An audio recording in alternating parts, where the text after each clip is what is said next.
Les cuento que estuve repasando los escritos que enviaron. eh, Nos llegaron 22 escritos hasta acá, referidos a los materiales que les dimos en el primer encuentro. Eh, y queríamos con Lorena, en primer lugar, antes de que empiece su exposición, eh, abrir un espacio para que cada una y cada uno de ustedes pueda, en todo caso, comentar lo que han leído, plantear dudas, preguntas. La síntesis que han realizado me pareció muy interesante, y bueno, qué sé yo, lo tiro como para tirar el debate. Una compañera en uno de los trabajos que escribió preguntó, bueno, eh, ¿cómo no hacer para caer en el otro extremo? Preguntaba ella, ¿no es cierto? Eh, bueno, me dejó flotando la pregunta, ¿no? No me acuerdo el nombre de la compañera en este momento, quién fue que preguntaba eso, pero yo a la compañera le preguntaría, bueno, ¿cuál sería este extremo, digamos? O si esta posición descolonizadora es un extremo, ¿no? Lo tiro para discutir, porque me parece que este encuentro también tiene que ser un lugar de debate, ¿no es cierto? Porque el conocimiento no se construye, como venimos diciendo, simplemente con discursos y con conferencias magistrales, sino que todos tenemos que ser parte de un debate, es decir, descolonizarnos no va a ser simplemente escuchar a alguien que tenga el saber con mayúsculas, ¿no? Sino que va a ser una construcción colectiva. Así que bueno, abierto está el espacio para las dudas, para las preguntas, para las reflexiones que quieran hacer sobre lo charlado en el primer encuentro y sobre lo leído en todo este tiempo.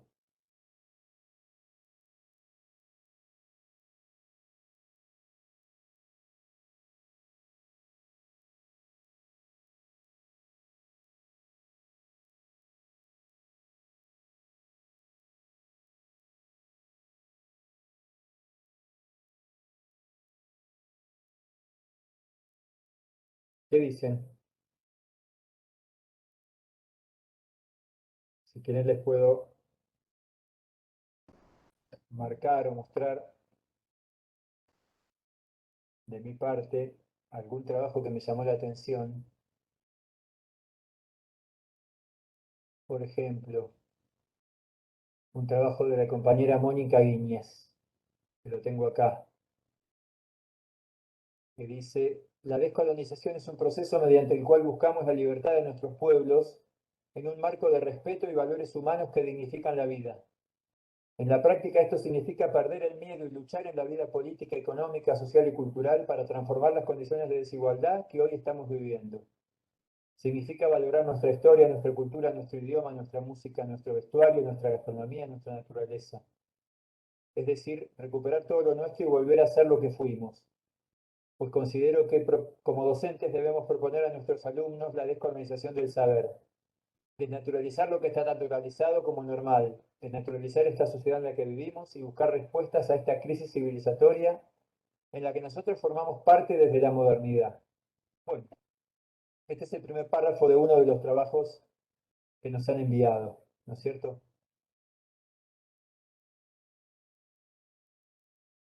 ¿Alguna opinión?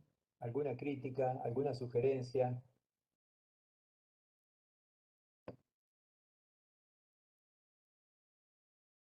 No se olviden que el Hola, conocimiento se construye efectivamente. Hola. buenas tardes. Yo quería comentar que me interpeló particularmente una de las definiciones que hace Ferrao Cadau cuando compara la interculturalidad funcional con la crítica. Me, me- Me parece que, eh, al menos en mi experiencia, estamos muy atravesados por esta idea de la funcional, ¿no?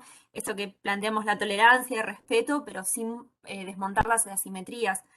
Y creo que es lo que venimos viendo desde hace mucho tiempo, visto en documentos curriculares, en prácticas escolares. Bueno, ya lo puse también en el trabajo, pero esta cuestión de decir, bueno, sí, mostramos, pero nos quedamos ahí, no criticamos, no vamos más allá de eso, y por lo tanto no estamos cambiando, no estamos deconstruyendo, simplemente estamos siquiera visibilizando.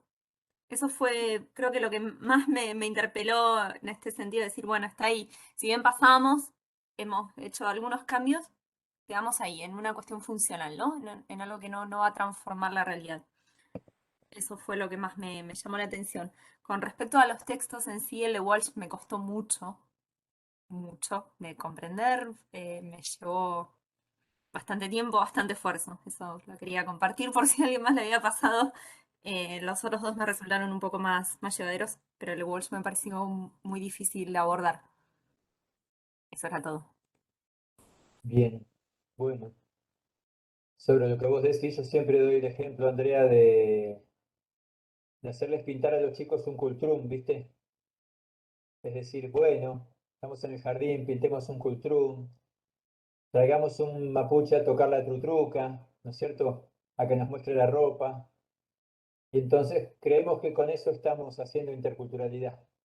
Eh, y en realidad lo único que estamos haciendo es funcionalizar al pueblo mapuche.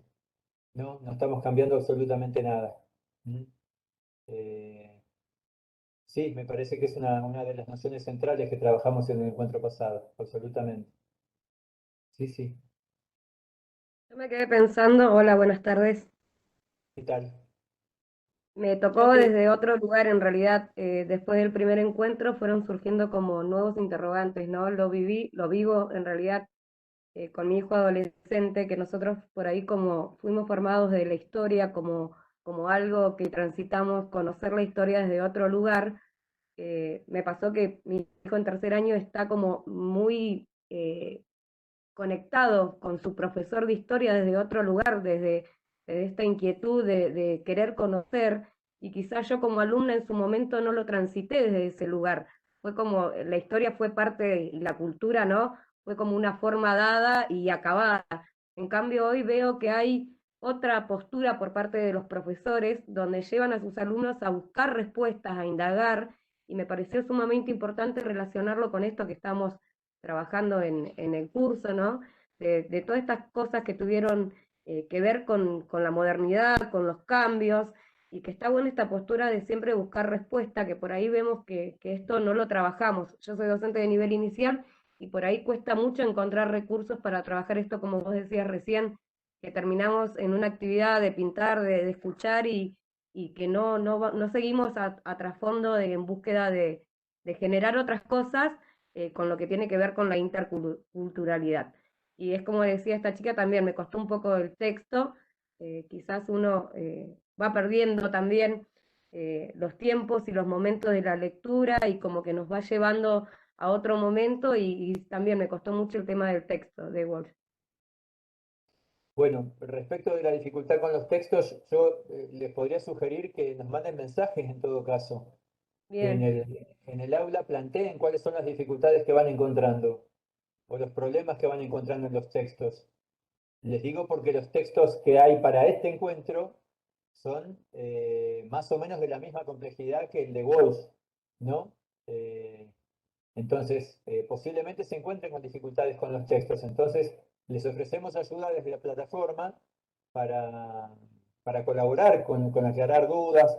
A veces los autores dan por entendidas algunas cosas que por ahí no están tan entendidas o toman conceptos como sabidos sin explicarlos. Entonces les proponemos eso, que podamos bien, dialogar a lo largo de este mes respecto a las dificultades que se le van suscitando con los textos. Tenemos la plataforma para eso, así que estamos abiertos a todas las consultas. Las consultas que ustedes hacen en los mensajes nos llegan directamente a nuestro mail. Entonces, nos va a llegar. Eh, no estamos muy acostumbrados, yo particularmente no estoy muy acostumbrado a manejarme con la plataforma, pero bueno, será parte de un aprendizaje también. Eh, Así que bueno, digo por las dificultades que los textos pueden ofrecer, pero es parte de este proceso también. Es decir, empezar a trabajar con otras nociones y con otros conceptos como los que va a desarrollar Lorena a partir de ahora, ¿no es cierto? Que son conceptos que para nosotros son desconocidos, porque tienen que ver con otra epistemología, completamente distinta que Lorena va a desarrollar, que es la epistemología del sur, digamos, ¿no? No sé, Lorena, si querés empezar. Si hay alguna otra duda, alguna otra Sí, intervención que quieran hacer, sí, perfecto. Podemos empezar. Si dale, querés, Silvio, podés empezar a compartir el Power y dale. mientras tanto Yo voy tomando algunos de los comentarios que dijeron las colegas. Me parece muy importante lo que vos, Vanessa, recién señalabas, porque la complejidad en las lecturas, en realidad, uno siempre cuando lee cualquier cosa nueva, ¿sí?, que no ha tenido contacto antes, le resulta complejo y muy difícil de poder entender, ¿no? Pero a medida que avancemos en la explicación y a medida que incluso ustedes ahora tomen lectura de los textos del segundo módulo, van a ver, se van a encontrar que es mucho más, por lo menos amigable, ¿sí? Van a ser mucho más amigables los conceptos y me parece que también va a ser mucho más amigable la posibilidad de encontrar una conexión con su práctica, ¿sí? Y en este sentido, para ir pensando esta conexión que uno puede pensar con la práctica que cotidianamente uno transcurre, que tiene que ver con lo que las colegas adelantaron, ¿no? A veces el trabajo permanente en torno a determinados contenidos preestablecidos por instancias curriculares o por instancias institucionales, a veces inhabilita la posibilidad de complejizar lo que uno está tomando a la hora de poder dictar un determinado contenido. La idea de este módulo es poder complejizar eso, ¿no? Yo siempre digo como encontrar contextos de explicación, ¿sí? Que a veces esos contextos de explicación lo que nos habilita, y esto es lo más importante, es a generarnos preguntas. Preguntas que tal vez no podamos resolver ahora, pero sí son preguntas que nos van a habilitar nuevas formas, tal vez, de estructurar contenidos y nuevas formas de pensar institucionalmente la práctica, ¿sí? En ese sentido de las preguntas, me parece muy importante recordar el nombre del módulo, ¿no? Este módulo que vamos a trabajar en el encuentro de hoy se llama Epistemologías del Sur, una contribución al debate sobre el conocimiento, ¿sí? ¿Qué es lo que podríamos pensar a partir de este título sin saber demasiado sobre epistemologías del sur ni nada por el estilo? ¿Qué se les atraviesa?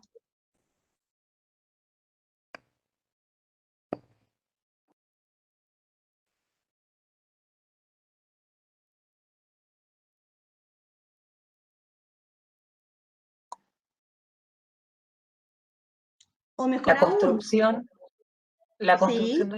de un nuevo conocimiento. Bien, ahí vamos en relación a lo que vos decís. Digamos, los conocimientos no son ni nuevos ni viejos, ¿sí? Los conocimientos están en permanente construcción y están en permanente reflexión. Eso es lo primero que tenemos que pensar. Incluso los conocimientos de carácter científico, ¿sí? Cuando pensamos la ciencia a lo largo, ¿sí?, de su construcción histórica, los pensamientos o las teorías que se elaboran en torno a los conocimientos no son intactas. No es que una vez que se elabora una teoría, esa teoría deja de construirse. Eso es lo primero, me parece que eso es lo más importante de la epistemología del sur que vamos a trabajar en la clase de hoy. Recuperar esta idea de que el conocimiento no está definido de modo cerrado, ¿sí?, de modo permanente, sino que el conocimiento está en permanente construcción. Esto es un punto de discusión que no es viejo, por todo lo contrario, es un elemento de construcción muy nuevo, muy reciente. A partir de la década de los 90, fíjense ustedes, comienza a pensarse en el campo del pensamiento científico que el conocimiento no es algo cerrado y definido, sino que el conocimiento está en permanente construcción. Piensen ustedes lo importante que es eso en función de educadores y educadoras y en vinculación con nuestros alumnos y alumnas, ¿sí? Es decir, no podemos pensar en algo que se cierra, sino principalmente, dirían las epistemologías del sur, en algo que se abre y se complejiza. Ahora vamos a profundizar en torno a esto. ¿Y por qué la idea de epistemologías del sur? Principalmente porque la construcción de las ciencias sociales y de las ciencias incluso que se caracterizaban como ciencias duras, del campo de la física, del campo de la matemática, se caracterizaron durante gran parte del siglo XIX y durante gran parte del siglo XX por la conformación de estos leyes generales que permitirían pensar al conocimiento como algo cerrado. Y esas epistemologías venían principalmente de Europa, ¿sí? Por eso muchos teóricos y muchos filósofos se las vinculaban con epistemologías occidentales. Entonces lo que hace Bonaventura dos Santos es de alguna manera plantearnos una metáfora, ¿sí? Plantearnos esta idea de repensar que por qué única y exclusivamente las epistemologías o los campos de construcción del pensamiento o esta idea del conocimiento tiene que estar hegemonizado única y exclusivamente en las escuelas del pensamiento alemana, inglesa, norteamericana, francesa. ¿Y por qué no empezar a pensar que existen otros lugares en el mundo en donde se construye conocimiento y se construye epistemología? En ese sentido se piensa esta metáfora de las epistemologías del sur, que ahora vamos a profundizar. Pero antes de empezar eso, yo les ponía acá como una pregunta disparadora. ¿Qué recuerdan ustedes de su formación en el nivel secundario, incluso en sus institutos de formación docentes? ¿Qué es la modernidad occidental? ¿A qué asocian esta idea de la modernidad occidental?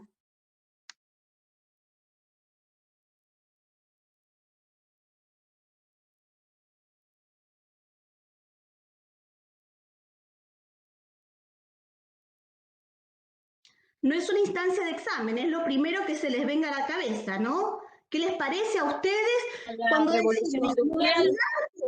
¿Cómo? A la revolución industrial. Bueno, ¿qué más? Bien. A cambios.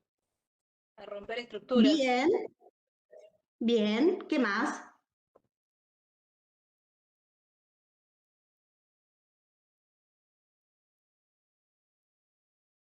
Justamente esto que recién mencionabas en relación a que las grandes ideas provenían de Europa, del ámbito de la ciencia, del arte, la filosofía. Bien, bien, perfecto. Bien. ¿Me pasas la diapositiva 2, Vamos, Silvio? ahí está. Yo te quería agregar, Lore, que esto que dice Lorena tiene implicancias muy fuertes desde el punto de vista didáctico, desde el punto de vista de cómo nos posicionamos nosotros en el aula. Cuando la compañera hablaba de la historia y de las formas distintas de encarar la historia hoy, implicaría empezar a dejar de pensar la historia en singular y empezar a pensar en las historias, ¿no es cierto? En plural. Y en todo caso en las teorías, también en las ciencias duras. Es decir, tampoco en matemática hay una sola respuesta para los cálculos. ¿Se entiende? Es decir, hay distintas epistemologías y distintas formas de conocer. Y eso tiene que ser un cambio completo en nuestra forma de encarar el conocimiento. Nosotros transitamos la escuela desde el lugar de las verdades, es decir, lo que la maestra nos decía y el profesor nos decía era la verdad, la única verdad.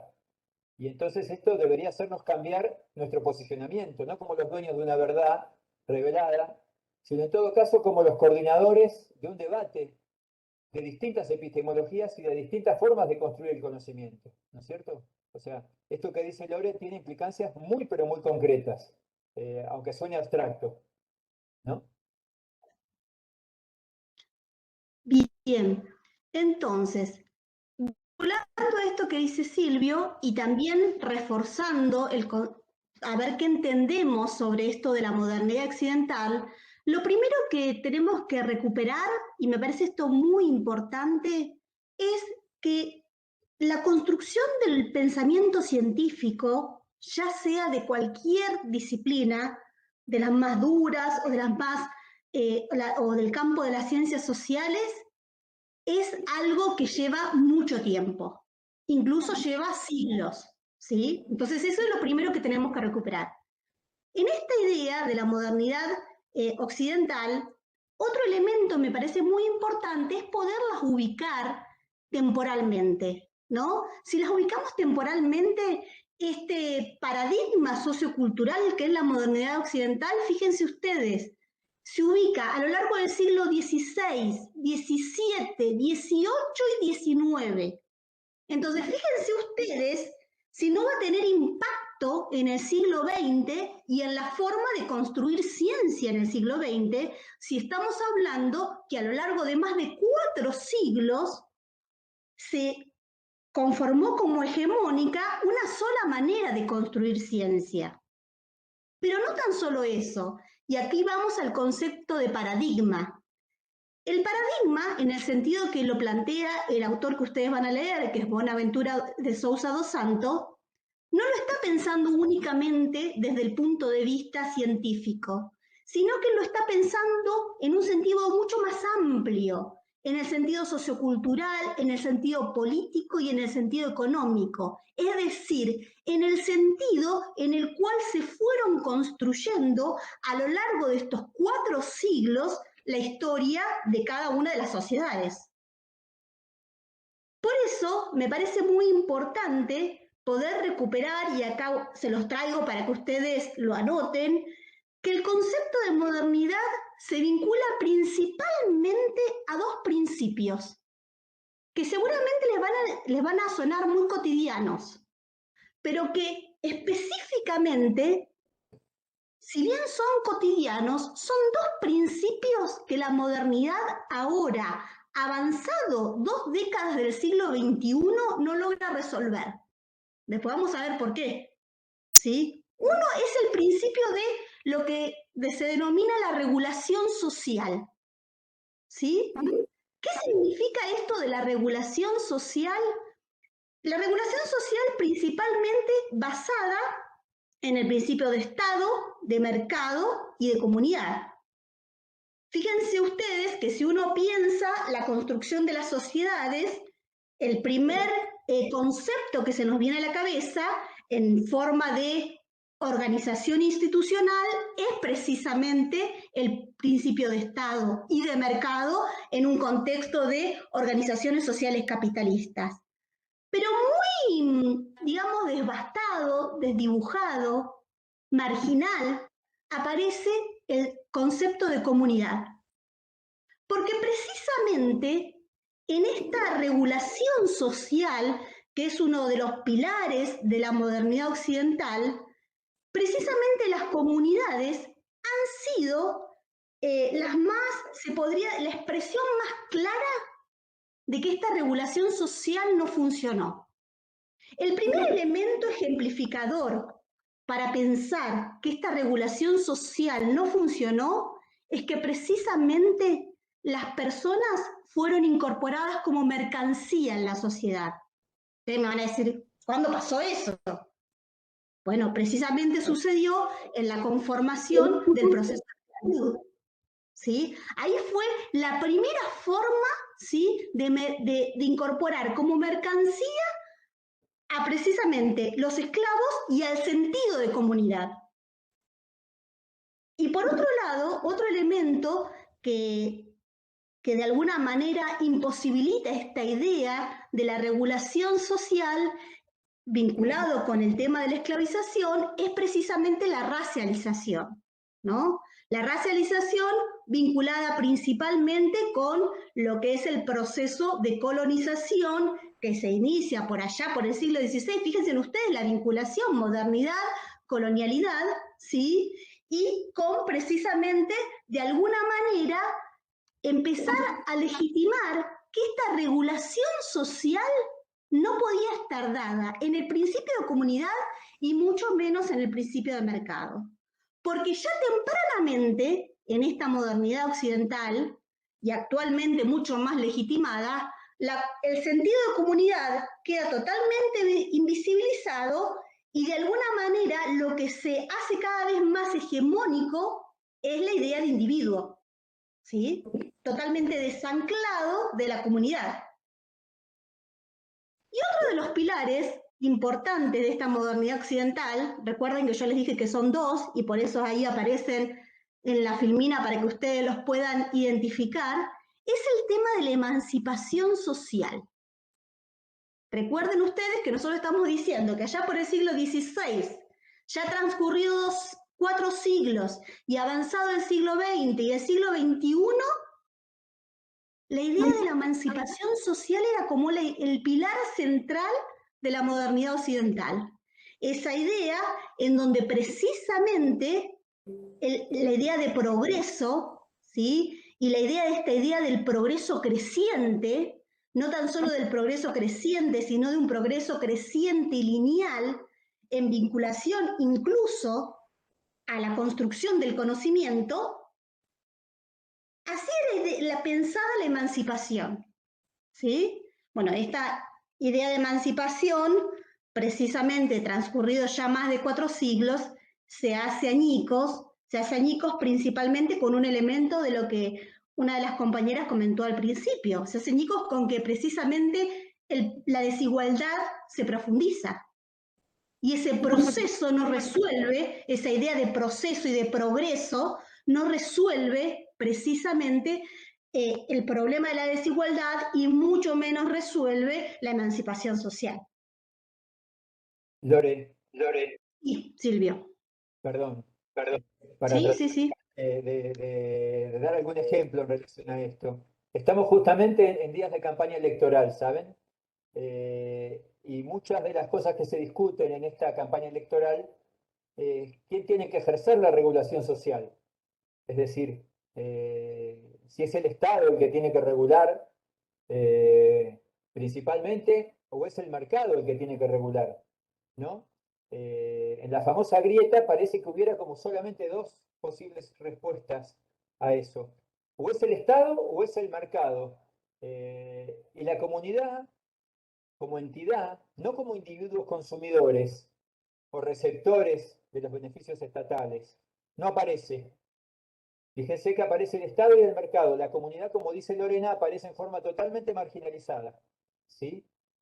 Y las posibilidades de avance o de emancipación social siguen estando planteadas en términos individuales, ¿sí? En términos de progreso, ¿sí? De avance individual, ¿sí?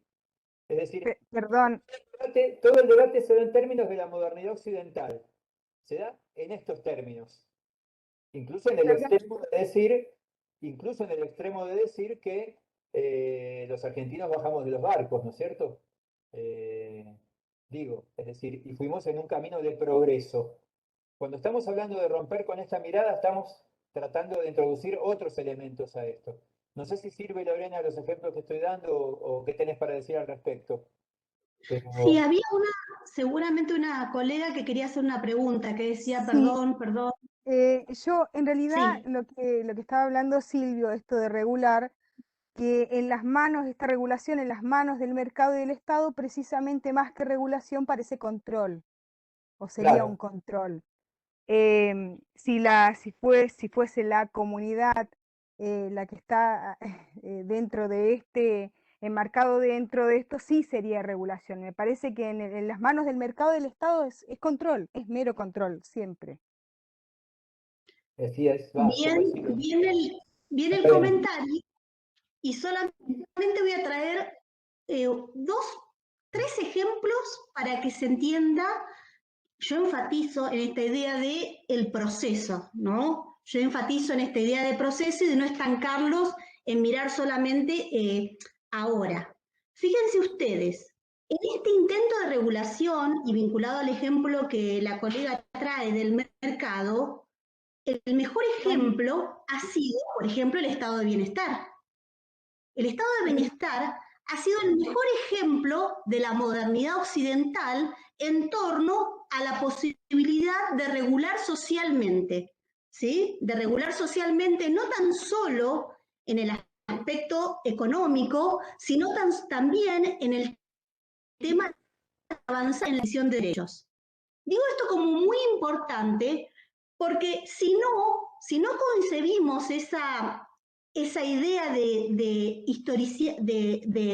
prolongación en el tiempo y de hacer historia en relación a eso, podemos alojarnos tal vez ahora en este contexto en donde a escala mundial es hegemónico lo que es el modelo económico neoliberal, pero no siempre fue así, ¿sí? Me parece muy importante esto de recuperar la idea que la modernidad occidental tuvo intentos, ¿sí?, de generar instancias de regulación social, que precisamente el ejemplo más claro, diría Wallace, que ahora ustedes no lo tienen para leer, pero es un sociólogo que habla sobre eso, fue el estado de bienestar.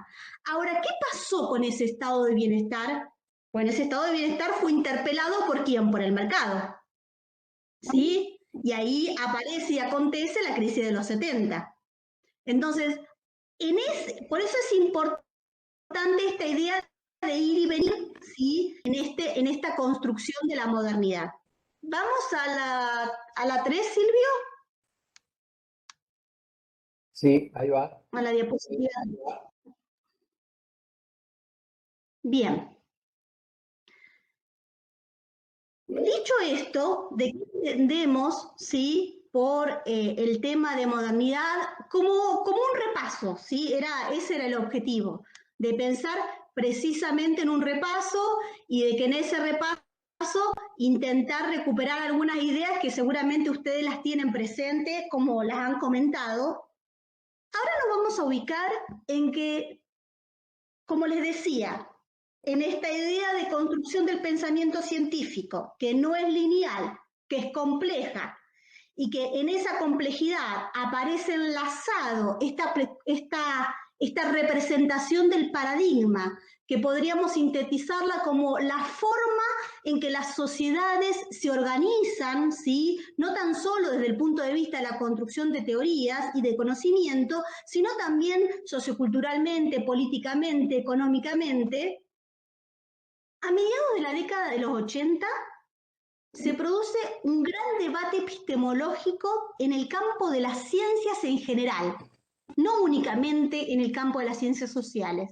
Y esto es muy importante. Y ese debate epistemológico no viene dado porque, bueno, los científicos se les ocurrió empezar a discutir cómo se construía el conocimiento científico y que la formulación de la construcción de teorías, como se venía dando, no alcanzaba a responder la cantidad de preguntas que se tenían.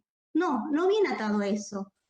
Hay un teórico que es un epistemólogo, que es Correa, que es un epistemólogo español, que él lo enuncia de una manera muy simple.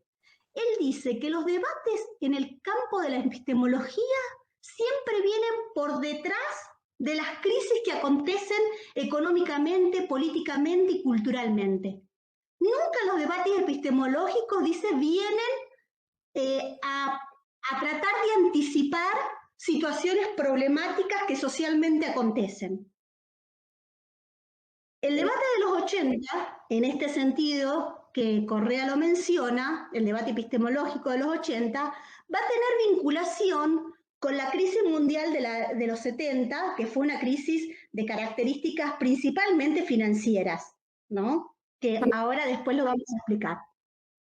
En este debate epistemológico podríamos mencionar que hay como signos de desgaste de lo que seguramente a ustedes les va a parecer algo cotidiano, de la forma en cómo se construía el pensamiento científico desde el paradigma positivista.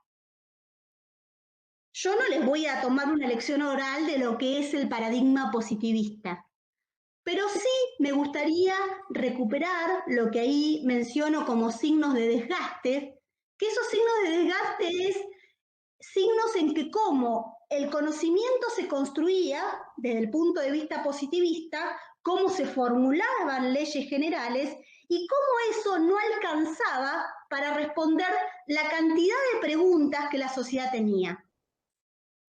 El principal signo de desgaste fue que la ciencia a lo largo de más de 4 siglos distinguió, separó, distanció el sujeto del objeto.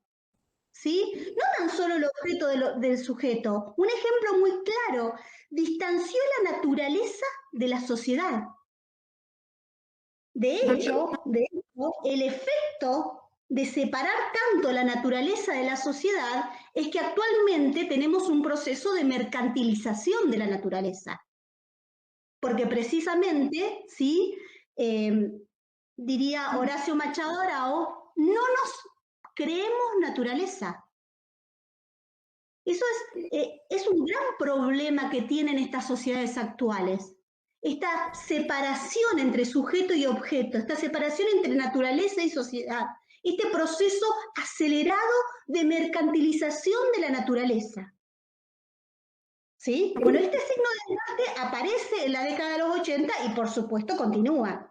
De hecho, la mejor expresión no tan solo tiene que ver con la mercantilización de la naturaleza, sino tiene que ver principalmente con los efectos ambientales que esto tiene, ¿no? Y no tan solamente hablando del calentamiento global, sino, por ejemplo, los procesos de contaminación de las napas freáticas a escala planetaria, la reducción, por ejemplo, de los acuíferos de agua, ¿sí? Y los altos niveles de contaminación que presenta, por ejemplo, todo lo que son los océanos a escala planetaria.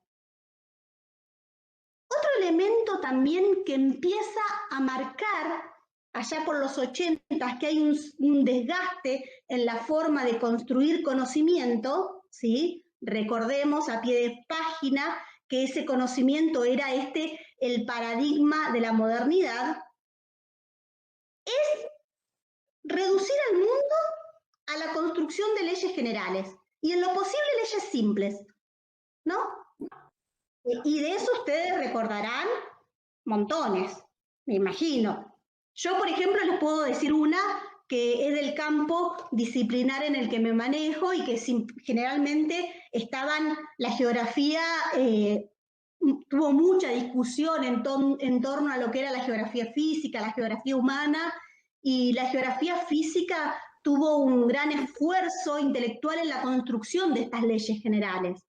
Bueno, una de ellas, por ejemplo, recordarán ustedes que, por ejemplo, a medida que asciende la altura, la temperatura disminuye.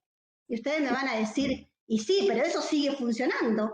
Sí, nadie dice que eso no sigue funcionando. El problema es que eso no me alcanza para explicar la complejidad de lo que implica, por ejemplo, la reducción de la capa de ozono. O no me alcanza para explicar el proceso del calentamiento global. Eso es lo que están indicando ahora estos debates epistemológicos. Otro signo de desgaste muy importante que ahí señalo es precisamente esta idea de el determinismo, ¿sí? Como la realidad dominante, ¿no? Y no tan solo como la realidad dominante, sino precisamente como una representación transparente de la realidad, ¿sí? La realidad era así. No aparecía esa idea que va a empezar a aparecer a partir de los 90 de la complejidad.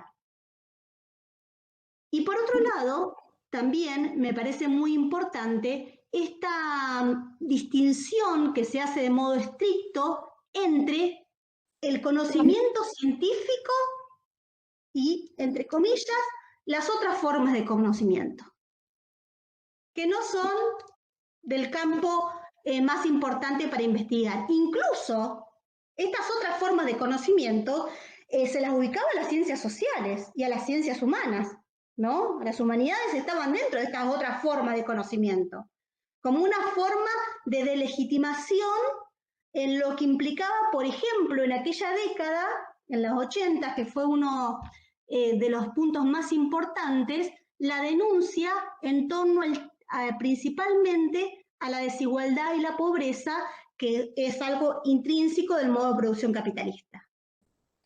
Digo, Lore, si las Sí. ciencias sociales eran un conocimiento de segundo orden, había otra cantidad de formas de conocimiento que estaban totalmente invisibilizadas, ¿no? Que directamente no eran consideradas conocimiento. Sencillamente eran consideradas mitos o brujerías o religión, no formas de conocimiento, absolutamente, ¿no es cierto? Imagínense que si las ciencias sociales eran un conocimiento de segunda categoría y se discutía si era una ciencia o no, la historia o la geografía o la antropología, imagínense todas las formas de pensar y todo el conocimiento construido popularmente, no construido de acuerdo a los paradigmas de la modernidad, ¿no? Sí, sí, muy bien, Silvio. Bien, en este sentido, uno de los últimos puntos que trabajamos ahí en ese debate epistemológico es precisamente el privilegio de la causalidad funcional. ¿Qué significa esto? Bueno, que como mencionaba Silvio, ¿no?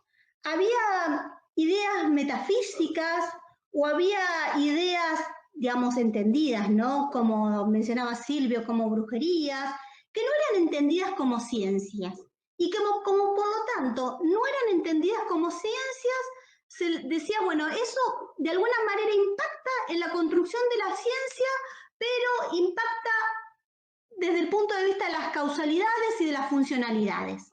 Nada más. Entonces, me parece como muy importante para esta década de los 80 y que Bonaventura dos Santos lo señala como una de las principales críticas, es que empiezan a emerger ya en los 70, pero en los 80 de modo mucho más, de un modo mucho más expansivo, podríamos decirlo, expansivo desde el punto de vista de la escala global, ¿sí? Expansivo en el que empiezan a aparecer otros países en donde los estudios culturales y los estudios sociales comienzan a inscribirse en este debate. Y cuando decimos que otros estudios sociales comienzan a inscribirse en este debate, estamos hablando de que aparecen cientistas en India, en Afganistán, en África, en Centroamérica, en América Latina, ¿sí? Aparecen otras latitudes, ¿sí? Con otras escuelas de pensamiento, mostrando otras preocupaciones en torno a este debate epistemológico. Y ahí aparece lo que Perdón, Silvia indicaba, sí, perdón, ¿podés dar algún ejemplo concreto de causalidad funcional?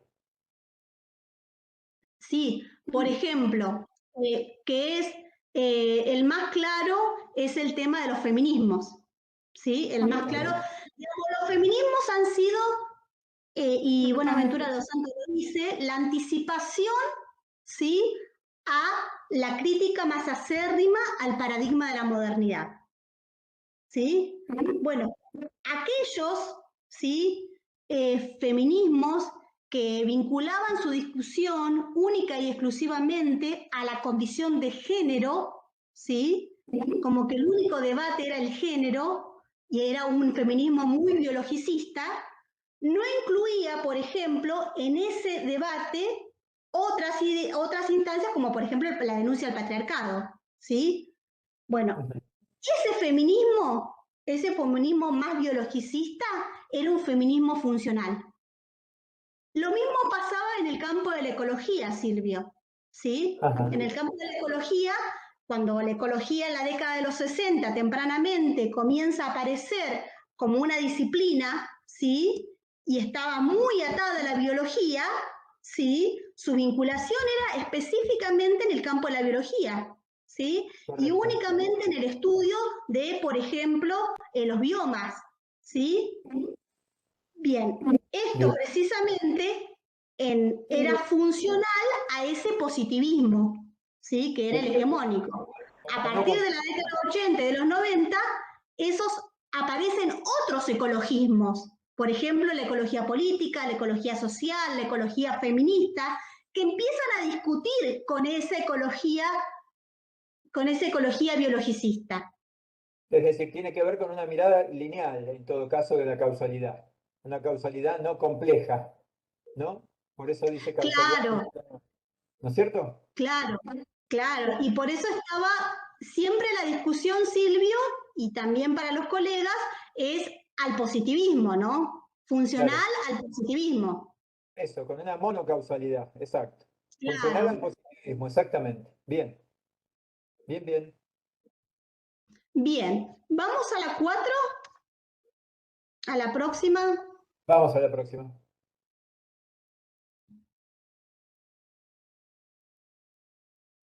Bueno, estábamos ubicadas en la década de los 80, ¿no? Y ahí empezamos a ver cómo se comenzaba a mover el avispero, ¿sí? En relación a esta crítica principalmente al positivismo como forma de construir ciencia, y esa crítica estaba dada porque principalmente, como veníamos viendo, habían cuestiones que estaban aconteciendo en la sociedad que no encontraban explicación. Y entonces aparece lo que a ustedes seguramente se les va a venir a la cabeza, la idea del posmodernismo, ¿no? El posmodernismo como un paradigma emergente empieza a transcurrir en los 90. Por supuesto, como en todo debate, en toda construcción del pensamiento científico, ya a partir de los 70 empezaron a aparecer intelectuales que hablaban de posmodernidad. Pero bueno, la vamos a ubicar en los 90, ¿no? Este posmodernismo, que es un paradigma emergente, yo les copié acá algunas características centrales que estaría bueno recuperarlas para, de alguna manera, cuando hablemos de posmodernismo, todas y todos podamos ubicarnos de qué estamos hablando, ¿sí? Lo mismo que pasó, por ejemplo, cuando hablábamos recién de lo que era el positivismo, y lo mismo que cuando hablamos de modernidad occidental. Podemos subirlo el PowerPoint a la plataforma después, en todo caso, para que las compañeras puedan disponer de él también. Bueno, no hay problema, lo subo después a la plataforma. En este posmodernismo como paradigma emergente, una de las principales características, ¿sí?, es la respuesta a lo que yo le estaba planteando recién. Empezar a pensar que esa dicotomía naturaleza-sociedad hay que, de alguna manera, resolverla, ¿sí? Y al posmodernismo se le ocurre que esa manera de resolver la dicotomía naturaleza-sociedad es precisamente incorporar una racionalidad mucho más amplia. ¿Qué quiero decir con esto de incorporar una racionalidad más amplia? No pensar que la naturaleza se encuentra escindida de la sociedad, ¿sí? Sino empezar a pensar que hay instancias de complejidad y de relaciones. Y ahí se queda. Después vamos a profundizar qué avanza después. Hasta ahí se queda. Llega hasta la idea de que naturaleza y sociedad tienen que aparecer en un diálogo. Y no tan solo en un diálogo, sino también en una complejidad en esa vinculación. Y cuando decimos complejidad, por ejemplo, hay un geógrafo que se llama Milton Santos, que es un geógrafo brasilero, ¿sí?, que él el ejemplo lo da muy bien, porque él dice, en algún momento, ¿sí?, en la historia de la humanidad, hubo un solo momento, un instante, que podemos hablar de esa naturaleza natura, ¿sí? ¿Qué es esa naturaleza natura? Es esa naturaleza en la cual nosotros, ¿sí?, como humanos, no estábamos en la conformación del mundo. Venimos mucho después, muchos miles, millones de años después. Cuando precisamente acontece este proceso en donde se humaniza, ¿sí?, la naturaleza, empieza a aparecer un proceso que él denomina de artificialización de la naturaleza.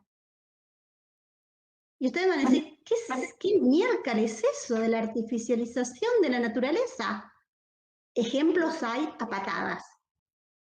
El ejemplo más concreto de artificialización de la naturaleza para que se nos venga a la cabeza es, por ejemplo, la conformación de la implantación de un bosque, ¿sí?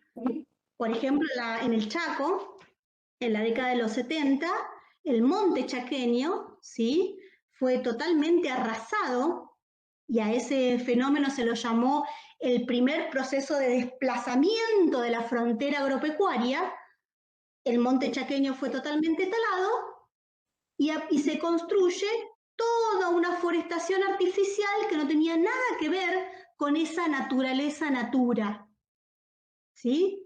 Bueno, entonces este paradigma emergente que es el posmodernismo empieza a, como les decía yo, a establecer diálogos en torno a que basta de pensar la naturaleza disociada de la sociedad. Eso es un gran avance. Pero lo más llamativo es que esto aconteció hace nada, desde el punto de vista de la historia de la humanidad. Hace un instante que empezamos a darnos cuenta que somos naturaleza, diría, como les decía yo recién, Horacio Machado de Arao. Y no tan solo que somos naturaleza, sino que en la medida que esta naturaleza se deteriora, ¿sí?, de modo acelerado, nos impacta directamente en nuestros cuerpos. Por eso también, en ese sentido, hay enunciaciones que vinculan esta idea del nuestro cuerpo es nuestro territorio, para empezar a pensarnos como naturaleza también. Otro de los puntos que este posmodernismo, otra de las características de este paradigma emergente que es el posmodernismo, es precisamente la crítica al universalismo. Esto es bastante sencillo, ¿no? Esta idea de que existieron a lo largo de estos 4 o 5 siglos, ¿sí?, construcciones de teorías que eran universales, eran totalitarias, y no tan solo universales y totalitarias, sino que eran jerárquicas, ¿sí? Eran leyes generales que se tenían que comprobar y verificar para que específicamente alguna disciplina fuera considerada ciencia. Se refiere al relato totalizador, querés decir, al relato que abarca la humanidad, ¿no? Exactamente. A relatos que lo explican todo, por decirlo así, ¿no? Exacto. Bien. Bien. Y otra de las características más importantes que el posmodernismo va a tomar, ¿sí? Y fíjense, esto es muy interesante vinculado con lo que le dije recién. Va a empezar a incorporar este énfasis por la fragmentación. ¿Qué quiere decir esto de enfatizar sobre la fragmentación, sobre los márgenes, sobre la periferia? Bueno, el posmodernismo va a decir, la respuesta a aquellas preguntas que nos formulamos allá en los 70 y en los 80, que estaban vinculadas, ¿no?, a crisis de carácter económico, crisis de carácter político, cultural, incluso de ciencia, no la vamos a encontrar precisamente en las áreas centrales occidentales, sino que esas respuestas las vamos a encontrar analizando, investigando y mirando precisamente los márgenes, las periferias. Por eso mismo, en ese sentido, los posmodernistas dicen, entre los 70, los 80, los 90 y actualmente más todavía, digamos, actualmente, por ejemplo, estamos leyendo Bonaventura de Sousa dos Santos, que no es ni de Francia, ni de Inglaterra, ni de Norteamérica, ¿sí?, es brasilero. ¿Sí? Y así muchos ejemplos que dan cuenta de que precisamente cuando decimos poner énfasis en la fragmentación, en los márgenes, en la periferia, lo que el posmodernismo está haciendo referencia es que la construcción del pensamiento no se construye solamente en el occidente hegemónico, ¿sí? No es respondiendo a la construcción de esas sociedades en donde vamos a encontrar la respuesta a, por ejemplo, la desigualdad creciente que hay desde hace más de 6 siglos. Por otro lado, también en diálogo con eso, aparece esta idea de que la ciencia se concibe y se construye de una manera constructivista. ¿Sí? Ahí aparece por primera vez, y seguramente esto les puede parecer muy familiar, ¿sí?, porque seguramente esto impacta no tan solamente en el campo de la ciencia en general, sino, por ejemplo, en el de las didácticas, ¿sí? También en el campo de las ciencias biológicas, en las ciencias sociales y en las ciencias exactas. Esta idea de que el conocimiento se genera de modo constructivo, ¿sí? Y no tan solo desde el punto de vista constructivista, sino de que, insisto en lo que dije hace un rato, no es acabado, no es cerrado, es complejo. El punto fundamental del constructivismo, diría Buenaventura de Sousa dos Santos, es la generación de la pregunta, la posibilidad de interrogarse. Ese es lo medular para pensar en esa concepción constructivista.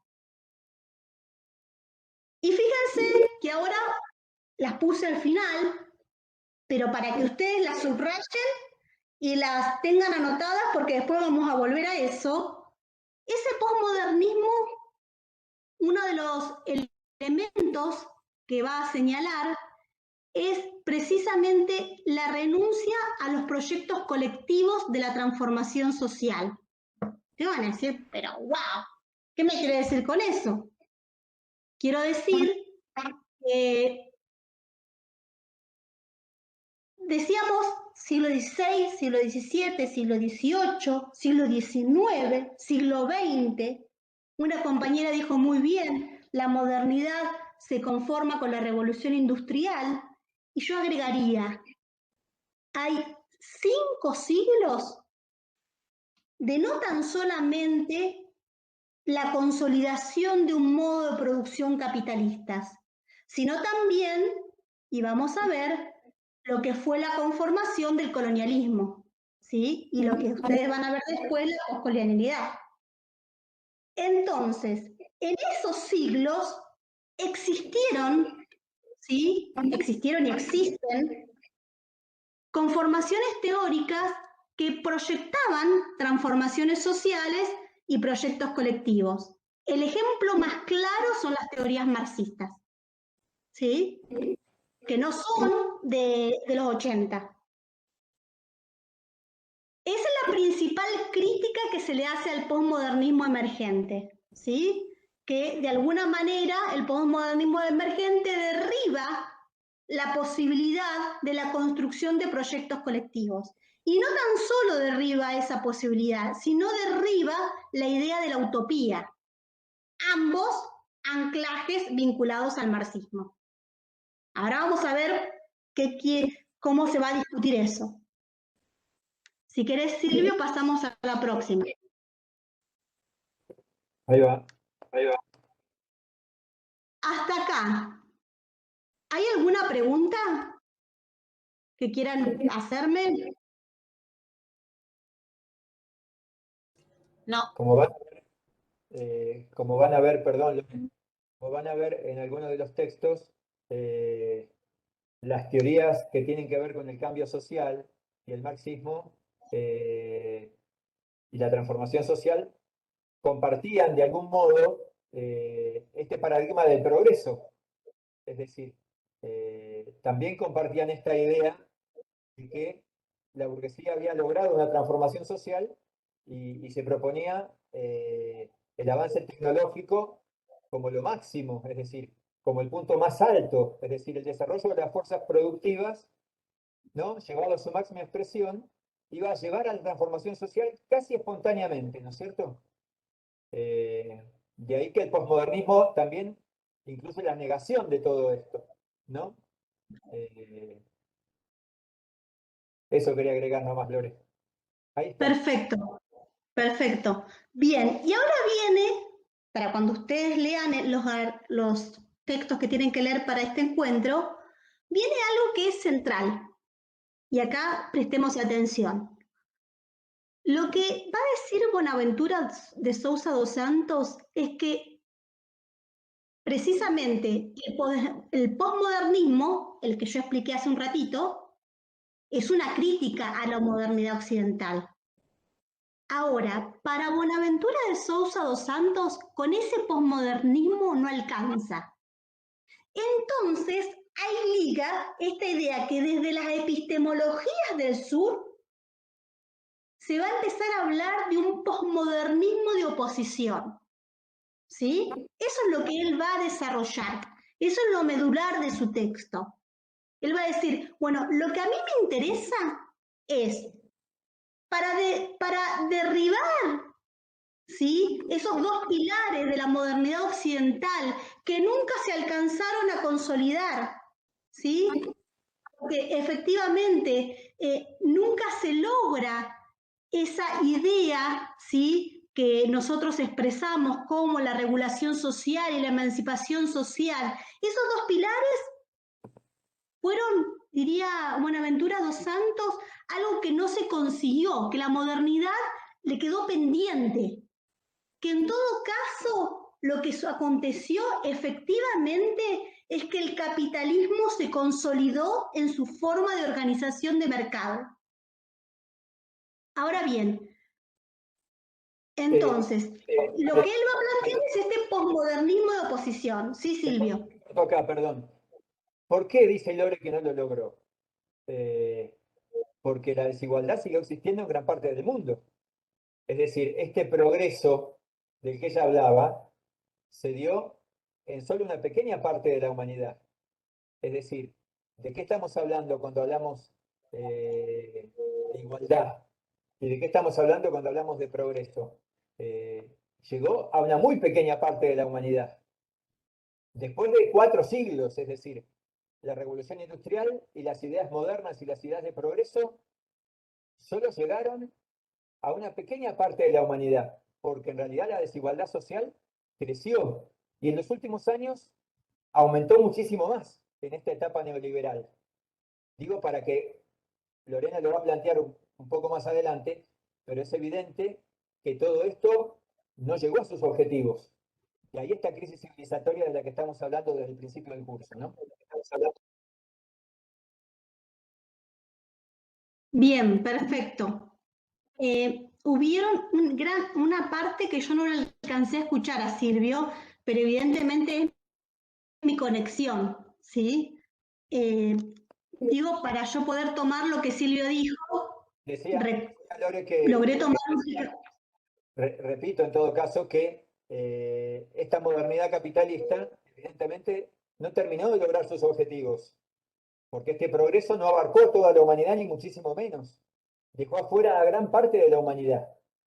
Es decir, y la crisis civilizatoria que estamos viviendo en este momento, la pandemia es la expresión más clara de todo eso, está mostrando que esta modernidad está en crisis y por eso hablamos de una crisis civilizatoria desde que empezó este curso, ¿no es cierto? Por eso estamos haciendo toda esta revisión. Está bien. Para pensar en, Está bien. en otras epistemologías diferentes de las que conocemos, ¿no es cierto? Bien, bien. En ese sentido que comentaba Silvio, entonces Buenaventura empieza a pensar en este posmodernismo de oposición. Este posmodernismo de oposición no es nada más ni nada menos que una nueva teoría crítica, ¿sí? Es una teoría crítica a la modernidad, ¿sí? Pero una teoría crítica a la modernidad porque precisamente lo que no se resuelve, aparte de lo que Silvio dijo, es, por ejemplo, la opresión social. Y no tan solamente la opresión social, sino Buenaventura de dos Santos lo expresa en un concepto. El concepto es de violencia. Él dice, la violencia cometida al hombre, dice, en los últimos tiempos del capitalismo se ha exacerbado cada vez más. Entonces, dice Buenaventura dos Santos, los valores de libertad, de igualdad y de solidaridad, ¿sí? Vuelvo a repetir, los valores de libertad, de igualdad y de solidaridad no aparecen reflejados, ¿sí? No aparecen reflejados en la modernidad. ¿Pero por qué no aparecen reflejados en la modernidad? Porque lo intrínseco del capitalismo es precisamente la violencia y, como mencionaba Silvio, la desigualdad. De hecho, él ejemplifica que el hecho más claro de violencia hacia los sujetos es precisamente el colonialismo. El colonialismo viene a ser el reflejo, dice él, más claro de la violencia junto con la consolidación del proceso de esclavitud, ¿no? Ambos hechos, ¿sí?, en la construcción de esta modernidad occidental reflejan esa violencia. Este posmodernismo de oposición, a diferencia del posmodernismo que yo les mencionaba recién, va a tener también ciertas características, ¿sí? Una de las características más importantes que va a recuperar es precisamente la idea de pensar en una pluralidad de proyectos colectivos. Y cuando decimos pluralidad de proyectos colectivos, se nos puede venir a la memoria de ejemplos muchos, múltiples, ¿sí? Él, dentro de esos proyectos colectivos, menciona dos en particular. Menciona, por ejemplo, la lucha feminista, que no es que inició hace 10 años, sino que precisamente se remonta a la década de los 60, y la recupera no porque en realidad la recupera porque esa pluralidad, ¿sí?, esa pluralidad de proyecto colectivo tiene un alcance de carácter planetario. ¿Me están escuchando bien? Sí, Lore, se escucha bien. Perfecto, perfecto. Gracias, Silvio. Porque veo como la cámara totalmente, digamos, sin movimiento. Entonces está buenísimo que me digas si me escuchan o no. Por unos Sí, momentitos. se escucha Bueno. bien, profe. Yo tengo una conexión, se escucha un Perfecto, poco gracias. cortado. Les decía yo En mi- recién. Hola. Ahí se escucha, Lore. Perfecto, bien. Sigamos entonces. Escuché a una alumna que dijo que me escuchaba un poco cortado, por eso. Son las Entonces les decía, 20:22. ¿Sí? Te recuerdo. Digo por el tema de los tiempos. bueno, Dale. sí, claramente no voy a llegar. Bueno, esa es una pluralidad de proyectos colectivos. Lo otro que me parece muy importante que recupere esta posmodernidad de oposición es el tema de las utopías, ¿sí? El tema de las utopías recupera la posibilidad de la utopía como una posibilidad real, pero no tan solo como una posibilidad real, sino como una posibilidad crítica. Al igual, ¿sí?, que lo que significa la autorreflexión, que es un aspecto que en el campo de la ciencia generalmente no se tomaba, como también, por ejemplo, lo que es la idea del mestizaje. ¿Qué quiero decir con esto del mestizaje? No es el mestizaje racial, sino es una metáfora. La idea del mestizaje es la posibilidad de investigar, ¿sí? ¿Quiénes investigan? ¿Qué investigan? ¿En qué contexto se investiga? ¿Con qué propósito se investiga? Este posmodernismo de oposición lo que en principio apuesta es a la transformación social, pero una transformación social no tan solamente como alternativa teórica, sino como alternativa práctica, ¿sí? Por eso, Buenaventura dos Santos dice que la mejor expresión de ese posmodernismo de oposición son los feminismos. Porque no tan solo lograron generar instancias alternativas teóricas y consolidarse en el tiempo y lograr un alcance global, sino que principalmente lograron en la práctica poner en discusión cosas concretas, ¿sí? Cosas concretas, por ejemplo, ¿por qué los sistemas de cuidado tienen que estar a cargo generalmente y siempre en relación a las mujeres? En ese sentido, se piensan estos posmodernismos de oposición. Pasamos a la otra, Silvio. Ahí estamos.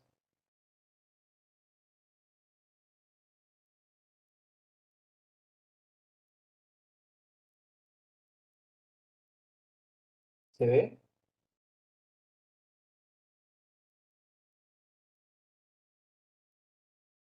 ¿Mm? Me parece que Lorena perdió conexión, ¿puede ser? Hola Silvio, ¿cómo estás? Sí, me parece que perdió conexión, Lorena. Hola, Creo que sí. le estaba funcionando mal. Bien. Bueno, a ver, abramos un espacio de comentarios sobre lo que dijo Lore. A ver qué les parece y cómo ven esto que está planteando hasta aquí. ¿Mm? ¿Qué comentarios tienen para hacer o qué preguntas tienen para hacer? Porque lo que Lore está haciendo es todo un recorrido histórico, ¿no es cierto? Primero la modernidad, después la posmodernidad tradicional, ¿sí? Después lo que se llama la posmodernidad de oposición. Es todo un recorrido histórico para pensar alternativas, alternativas que hacia el final del curso las vamos a pensar de acción concreta, ¿no es cierto? Pero está pensando otras formas de conocer, otras formas de pensarnos. Así que escucho preguntas, dudas, cuestiones que haya para plantear. ¿Mm? Mientras Lore se va conectando.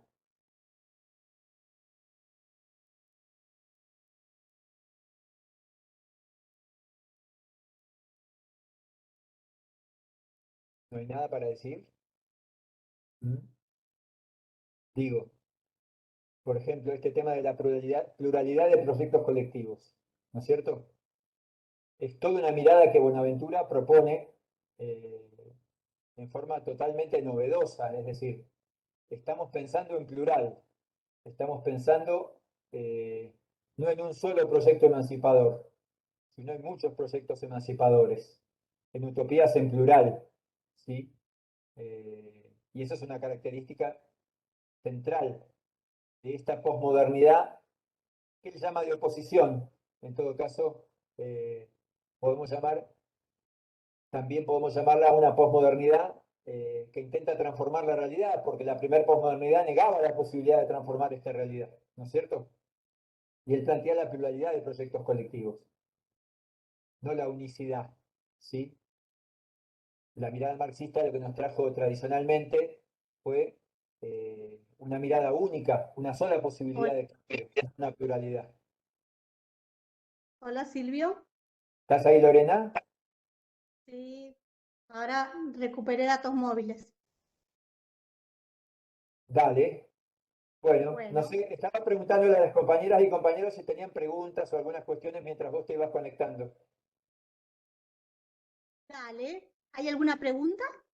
No sé.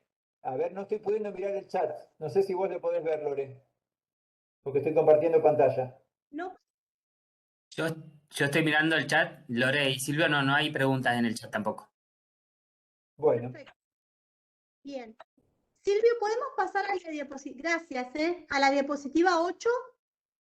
sí, ahí va. Ahí estamos. ¿La ves?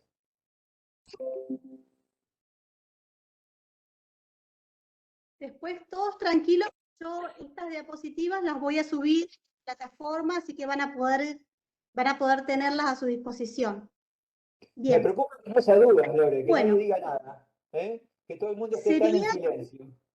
Me asusta el silencio, compañeras y sería, compañeros. Silvio, sería la 8, la que dice qué representaciones tenemos en relación a las epistemologías del sur. Siguiente. A ver, La otra, ¿sigo? sí, Ahí. esa. Gracias. Bien. Bien. Entonces, decíamos hace un rato, una de las preguntas que, por ejemplo, ahí recupero para trabajar, es pensar precisamente qué representaciones nosotras tenemos en relación a estas epistemologías del sur. ¿Qué nos parece que son? ¿Sí? Si son, como recuperó Silvio en su lectura de uno de los trabajos, algo que permite pensar voladamente una cosa y que nunca podemos concretarla, ¿sí? Que nunca vamos a poder concretar. Bueno, que son representaciones que nos permite pensar, por ejemplo, la cuestión de los pueblos mapuche y nada más, o la cuestión de los pueblos originarios y nada más. Entonces, Buenaventura de Sousa dos Santos dice, las epistemologías del sur permiten pensar estas sociedades y recuperar principios de la modernidad, como yo les decía recién, que todavía, ya transcurrido más de 6 siglos, no podemos resolver. ¿Sí? Por ejemplo, el problema de la libertad, el problema de la igualdad y el problema de la fraternidad. Es decir, estamos en el siglo XXI, ¿sí? Y como lo dijimos, la modernidad se inició ya por el siglo XVI, estamos en el siglo XXI y todavía el problema de la libertad, de la igualdad y la fraternidad, ¿sí? Son problemas que encarnan a estas sociedades y que efectivamente la construcción de los estados nacionales no han podido dar respuesta a eso. ¿Sí? Entonces, ahora viene la próxima diapositiva, Silvio. Indicadores concretos que les va a servir a ustedes para poder explicar. Yo los llamo indicadores de cambio, indicadores de ruptura. ¿Sí? ¿Qué está pasando en estas sociedades que nos permiten dar cuenta que precisamente uno de los aspectos, como decía Silvio, de la desigualdad no se resuelve? Fíjense ustedes, desde el punto de vista del crecimiento económico, hay un economista que se llama Ricardo Méndez que dice que hay una ruptura del crecimiento económico. ¿Qué quiere decir eso? Que precisamente desde 1960 hasta esta parte hay sostenidamente un proceso de reducción del crecimiento económico a nivel anual a escala planetaria. Si uno toma el crecimiento económico de todos los países y lo toma como un indicador, ¿sí?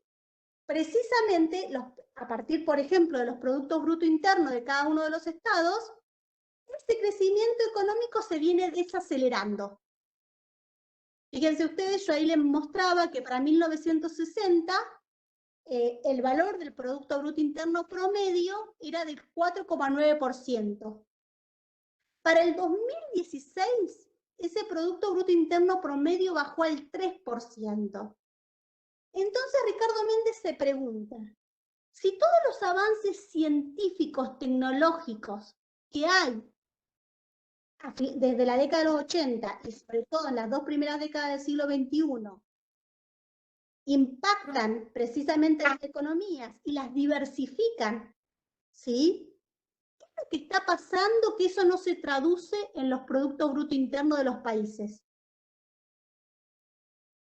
Por otro lado, ¿qué pasa? Que, por ejemplo, la crisis del desempleo no es una problemática específica de la Argentina o de América Latina, sino la crisis del desempleo y del paro estructural es una problemática que tiene, por ejemplo, Estados Unidos, que tiene, por ejemplo, Inglaterra, que tiene Francia. No es propia de nuestros países y nuestras economías. Eso es algo muy interesante de poder empezar a visualizarlo, porque siempre nos quedamos en la idea de pensar que el problema de la pobreza y el desempleo es en la Argentina nada más. Y en realidad lo que nos dice Ricardo Méndez, que es una cuestión estructural propia del modo de producción capitalista. El tema del desempleo y el tema del paro no se va a resolver. Y por otro lado, otro elemento de ruptura es los flujos financieros internacionales. Ahí yo le tiro algunos datos, ¿no? Cómo los flujos financieros internacionales han crecido de modo exponencial, reflejando precisamente la concentración del sistema financiero en personas, en empresas, pero no en estados. Por eso está este contrapeso, este desajuste. Por un lado, los productos brutos internos de los países se reducen Y en contraposición, los sistemas financieros se concentran. No tan solo se concentran, sino que crecen exponencialmente. ¿Sí? Ahora vamos a mostrar un gráfico en relación a eso. Si querés, mostrar la próxima, Silvio, para que veamos el gráfico. Ahí está. En este gráfico, ¿no? Que marca solamente el periodo 1980-2010. Bueno, este gráfico lo que quiere de alguna manera mostrar es precisamente cómo los activos financieros, ¿sí?, le ganan a precisamente los productos brutos internos de los estados nacionales. ¿Sí? En este caso, los productos brutos internos de todos los países del mundo. Entonces, esa es la preocupación principal de estos momentos. ¿Cómo puede ser que con un desarrollo científico, tecnológico, vinculado incluso hasta la nanotecnología, la microtecnología, ¿sí?, ni hablar desde el punto de vista sanitario, ¿sí?, sin embargo, eso no se puede traducir, dirían las epistemologías del sur, en resolver, por ejemplo, la desigualdad, en resolver, por ejemplo, la pobreza. ¿Sí? Vamos a la próxima.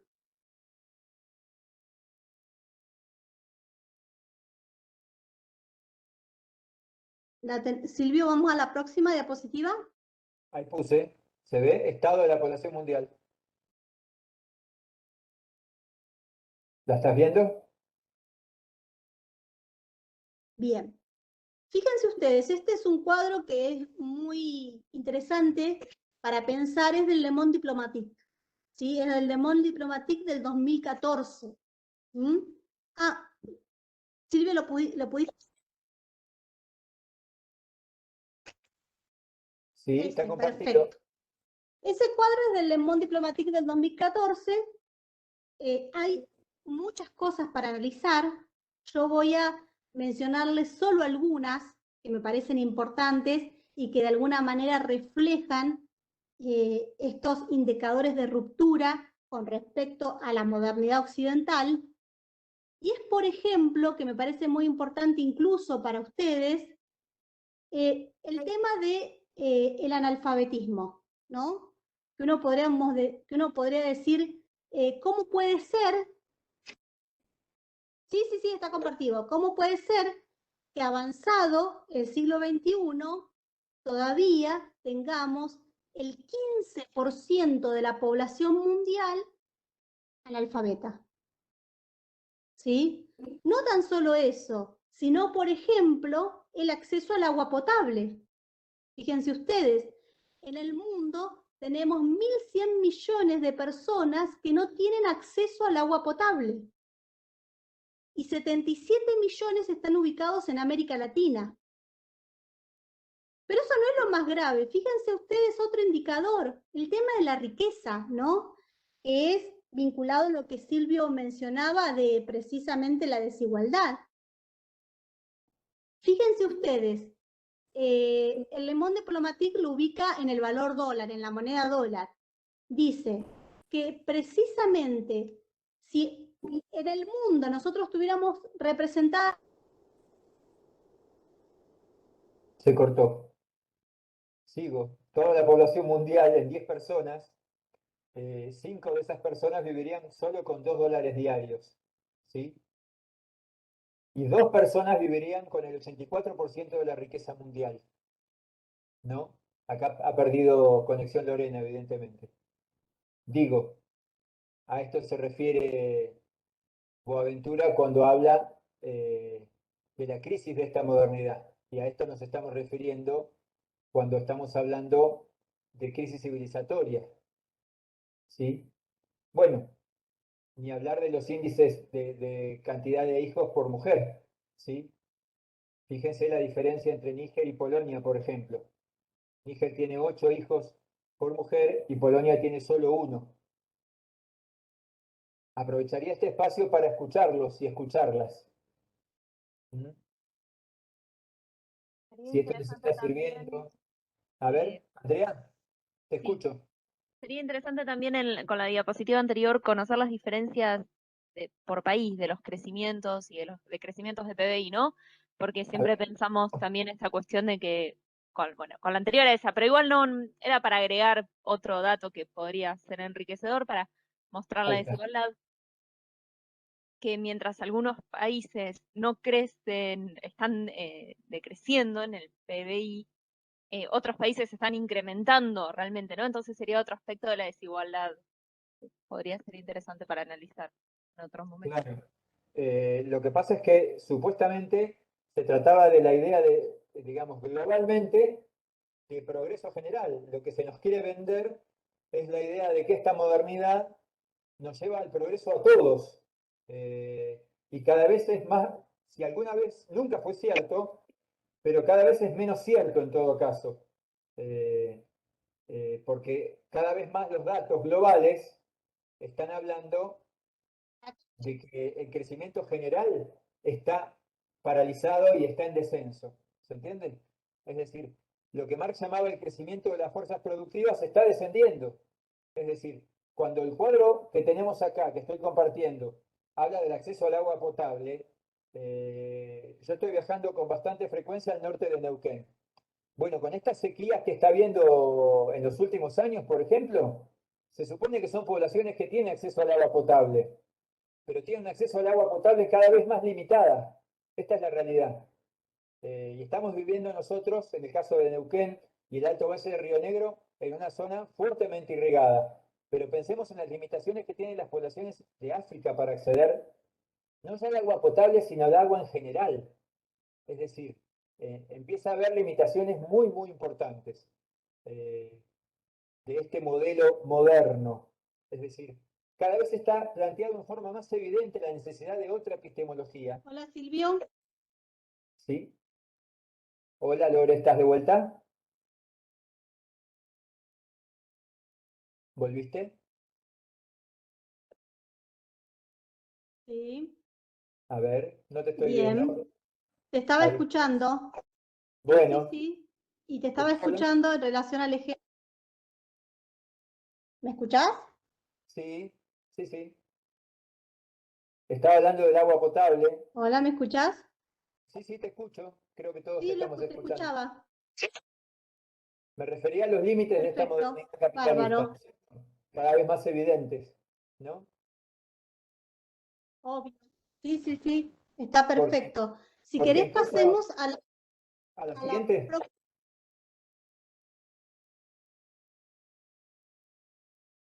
ahí hay imágenes. ¿Las estás viendo? Sí, Bien, si querés pasemos a la siguiente diapositiva. ahí estamos. ¿Me escuchás, Silvio? Yo te escucho y creo que todos te estamos escuchando.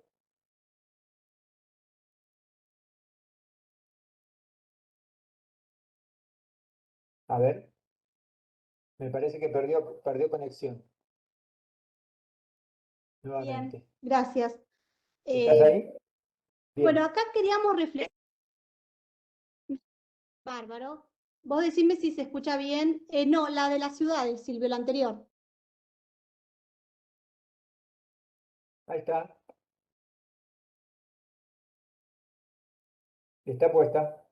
Sería la anterior. Sí, pero sería la anterior diapositiva, la que aparece en las fotos de Pekín, de Hong Kong, de Bombay, de Dubái. Es la que estoy compartiendo. Lo que pasa es que vos tenés mala conexión y no te llega todavía.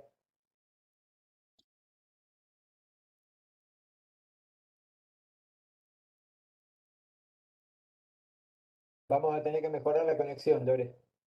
Hola. No, acá estoy, pero se escucha muy entrecortado. Sí, te decía si podés ir a la anterior que aparecía en la... Sí, muy mala conexión. Sí. A la Es la que estoy anterior compartiendo, de Lore. donde aparecen las fotos. Perfecto, Silvio, esa. Sí, en esa fotografía lo que yo quería reflejar, en la que aparecen imágenes de Pekín, de Dubái, de Bombay, de Hong Kong, es empezar a poder visualizar qué significa esto de la modernidad occidental, ¿no? Para que por lo menos tengamos una imagen de eso, ¿no? Incluso esas elección de ciudades no fueron casuales, porque la idea es poder identificar que esas construcciones urbanas están muy alejadas de nuestras realidades concretas. Por ejemplo, Pekín actualmente concentra 11 millones de habitantes, actualmente, ¿no? Y no tan solo concentra 11 millones de habitantes, sino que Pekín es precisamente la capital de China y es el centro financiero y el centro empresarial de todo lo que es el Asia Central y el sureste asiático, ¿sí? Y no tan solamente es el centro financiero, sino que en Pekín está ubicado el Banco Asiático de Inversiones e Infraestructura. Por eso en esa imagen que les traigo, ustedes van a se puede ver, por ejemplo, todo lo que es el sistema terrestre de carreteras, que incluso no tan solamente son terrestres, sino son aéreas. Es algo desde el punto de vista de la infraestructura muy moderno, ¿no? Entonces, Pekín actualmente es el centro, ¿sí?, de un poder multipolar. ¿Por qué decimos un poder multipolar? Porque en esa ciudad no tan solo crece en el sentido vertical, ¿sí?, sino que también crece desde el punto de vista del capital financiero y de la diversidad de origen de ese capital financiero. Tanto Pekín como Hong Kong, como Bombay, como Dubái, como también otras ciudades del sudeste asiático, se las ubica dentro del nuevo proceso de urbanización que se da a partir de 1990, ¿sí? Como un dato, fíjense ustedes que son ciudades que crecieron exponencialmente en un periodo de 3 décadas. El otro ejemplo que también traigo ahí en imagen es la ciudad de Hong Kong. Hong Kong actualmente tiene 7 millones de habitantes, ¿sí? Lo novedoso de Hong Kong es que tiene su moneda propia, ¿no? No tan solo tiene su moneda propia, sino que los principales bancos del mundo que antes se ubicaban, por ejemplo, en Zúrich o se ubicaban, por ejemplo, en París, ahora se ubican ahí, en Hong Kong. Y esto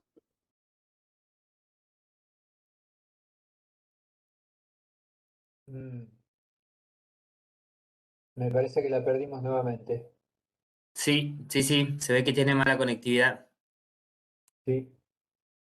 Bueno, vamos a ir a la siguiente diapositiva para mostrar otro proceso, que es un proceso del cual yo muchas veces trabajo en mis materiales, que es las transformaciones territoriales, porque estas ciudades gigantescas de las que acabamos de ver algunas fotos se dan también al mismo tiempo con la fragmentación de esas ciudades.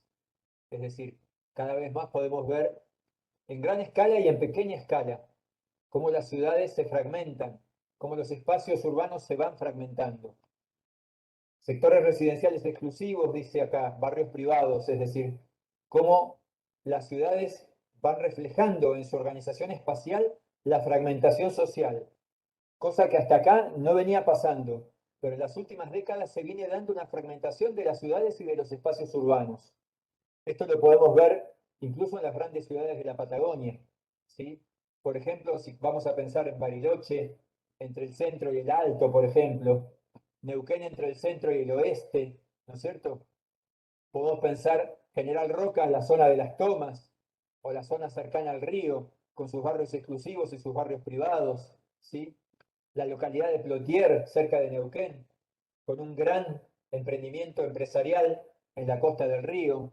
Es decir, se empieza a dar un proceso de transformación territorial muy importante. Es decir, esta desigualdad social se empieza a manifestar en forma espacial. ¿Mm? Es decir, hay una fragmentación espacial cada vez mayor. La desigualdad es posible de ser vista. No es simplemente una cuestión de condiciones de vida. Con recorrer una ciudad nos encontramos con estas transformaciones territoriales, ¿no es cierto? Los espacios periféricos de las ciudades cada vez más se van transformando en núcleos de la pobreza, ¿no? Y cada vez más los sectores privilegiados buscan aislarse. Por eso el crecimiento de tantos barrios privados. Y este no es un proceso que se dé solamente en la Patagonia ni solamente en Argentina. Es un proceso que se está dando a nivel mundial, a nivel internacional. Digo para que no lo pensemos como un fenómeno solamente local, ¿no es cierto? Digo, todas Bien. estas son expresiones, Ahí no sé si estoy. estás escuchando, Lore. Y Silvio, te estaba escuchando perfectamente. Para Bueno. recuperar lo que dice Silvio, las imágenes que hace un rato compartíamos de distintas ciudades del mundo, que eran expresiones de ciudad, o versiones de ahí aparece como ciudad éxito, ¿sí?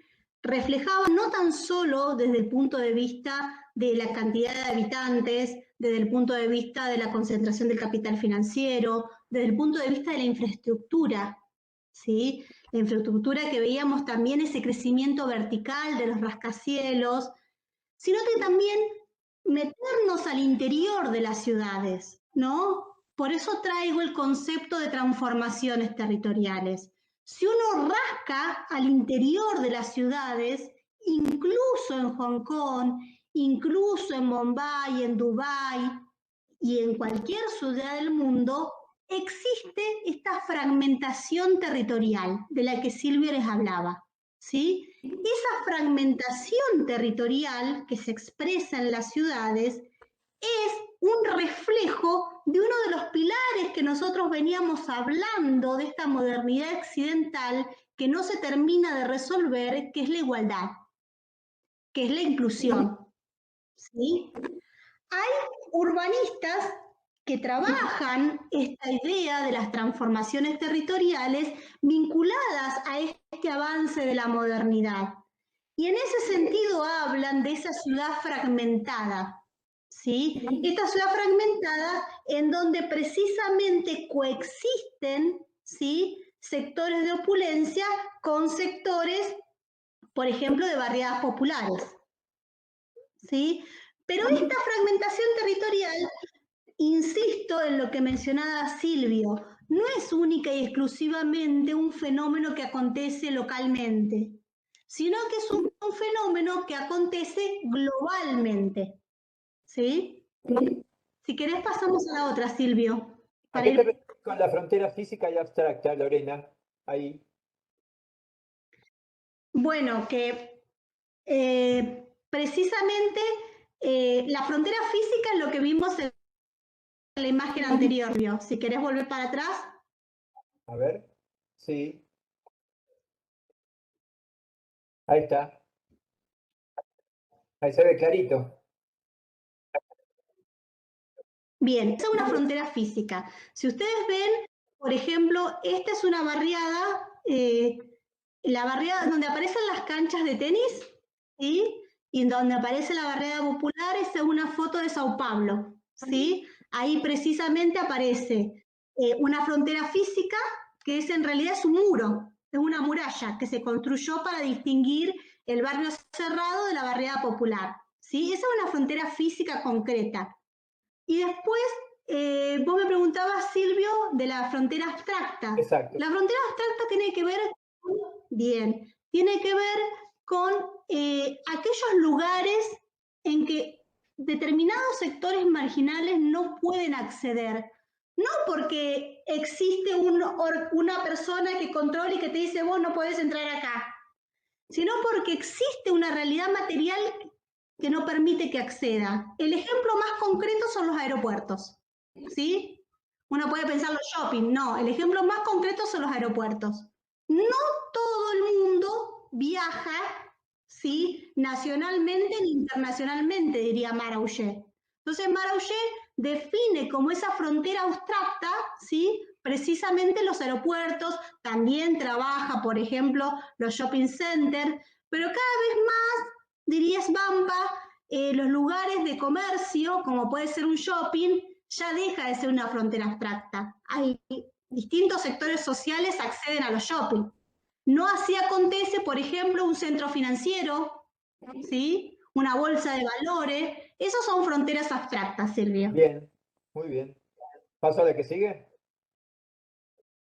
Sí, por favor. Y así también puedo ir cerrando, Así nos queda algo porque ya son... para dar la palabra. Dale. Sí, dale, acá cierro. Entonces, vinimos pensando la modernidad occidental. Vinimos pensando que esa modernidad occidental, de esa forma de construir conocimiento, dejó de responder a cosas tan concretas como, por ejemplo, lo mencionábamos hace un rato, la mercantilización de la naturaleza. Vinculado con ello, todas las problemáticas ambientales, vinculado por ello, todo incluso problemáticas sociales como la desigualdad. Ante eso, en los 80, veíamos que acontece el posmodernismo. Veíamos también que Buenaventura dos Santos indica de que desde las epistemologías del sur va a empezar a militar un posmodernismo de oposición. ¿De oposición a quién? A esa modernidad que todavía no se termina de construir. ¿Sí? Como esos sentidos de libertad, de igualdad, de fraternidad que todavía adeuda. En ese sentido, lo que sí se consolida, ¿sí? Lo que sí se ha consolidado es un capitalismo hegemónico. Un capitalismo hegemónico que uno podría meterse por el lado de los modelos económicos, pero no nos vamos a meter ahí. Nos metimos por el lado de las transformaciones territoriales. Y en el sentido de esas transformaciones territoriales, avanzamos en esta idea, ¿sí?, de que esas transformaciones territoriales se ven expresadas, por ejemplo, en las ciudades. ¿Sí? Y en ese sentido de las ciudades aparece esa idea de ciudad global, como la que vimos en Pekín, en Hong Kong, en Dubái. Pero no tan solo aparecen las ciudades globales, sino que son ciudades globales transnacionalizadas. ¿Qué quiere decir transnacionalizadas? Con injerencia activa de capitales de diversos orígenes. Y esto construye nuevas territorialidades. Nuevas territorialidades como las que vimos en las imágenes. No tan solo nuevas territorialidades desde el punto de vista de barrios privados y barrios populares, sino nuevas territorialidades que implica, por ejemplo, ese crecimiento vertical de los rascacielos, esa idea de que en determinadas áreas metropolitanas, actualmente 25 a escala planetaria, se concentra más del 60% de la población mundial. Y se concentra específicamente la totalidad del capital financiero. Por eso traíamos esta idea de transformaciones territoriales, para no dejar de pensar ese contexto. Desde ese contexto es que las epistemologías del sur dicen, no nos alcanza con identificar esos contextos. Lo que nos preocupa es poder empezar a identificar los otros contextos marginales, que son muchos. Y entonces ahí aparecen una diversidad de estudios culturales, no tan solo vinculado al campo de la política, sino de la sociología, de la ruralidad, de la urbanidad, en donde esos otros contextos son, por ejemplo, pensar qué está pasando con las migraciones, ¿sí? ¿Qué está pasando con aquellos migrantes que migran de estas ciudades globales en busca de trabajos? ¿Qué está pasando, por ejemplo, con el proceso de extranjerización de la tierra que expulsa a poblaciones originarias? Eso es lo que dicen las epistemologías del sur. Empezar a investigar y a pensar problemáticas que acontecen en territorios que se ubican en los márgenes, no en el centro. Bueno, hasta ahí el encuentro de hoy. Disculpen por las interrupciones. Gracias, Silvio, que estás ahí siempre pudiendo dialogar con lo que fui exponiendo. Y bueno, si queda un espacio para las preguntas, si quieren 5 minutitos más, podemos dar ese espacio y estoy atenta para responder.